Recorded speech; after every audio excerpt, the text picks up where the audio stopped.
महाराष्ट्र की गाड़मुक्त धरण व गाड़मुक्त शिवार योजना में यवतमाल जिले से कथित भ्रष्टाचार का गंभीर मामला सामने आया है।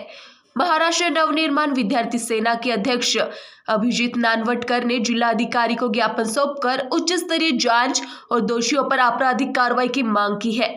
आरोप है कि घाटंजी तालुका के कई तालाबों में गाद निकासी का केवल उद्घाटन किया गया, जबकि वास्तविक काम महीनों बाद शुरू हुआ। शिकायत में बिना काम किए भुगतान निकालने, रिकॉर्ड में हेराफेर, अवैध रूप से गाद बेचने और सूचना छिपाने जैसे गंभीर आरोप लगाए जा रहे।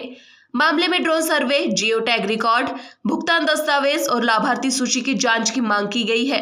अब इस पूरे मामले में प्रशासन की कार्रवाई पर सभी की नजरें टिकी हुई है।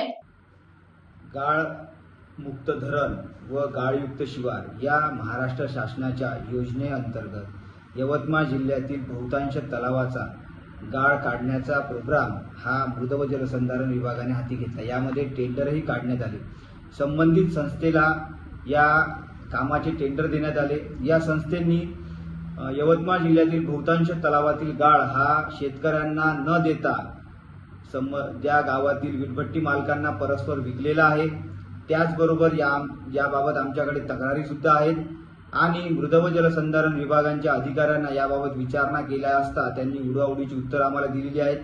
आमच्याकडे याबाबत पुरावे आहेत की यवतमाळ जिल्ह्यातल्या काही तलावांमध्ये कुठल्याही प्रकारचा गाळ न काढता त्या तलावाचे बिलं काढण्यात आलेले आहेत संबंधित संस्थेचे। हा यवतमाळ जिल्ह्यातला खूप मोठा भ्रष्टाचार आहे मृद व जलसंधारण विभागामार्फत झालेला। यामध्ये यवतमाळ जिल्ह्यातील काही अधिकारी देखील यात सामील आहेत, काही कंत्राटदार सामील आहेत, काही संस्था चालक याच्यात सामील आहेत।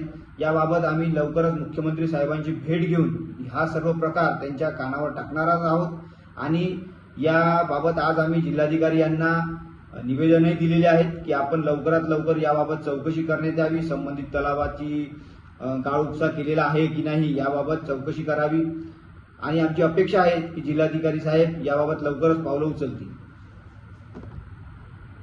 NTV 24 के लिए यवतमाल से अकरम दीवान की रिपोर्ट।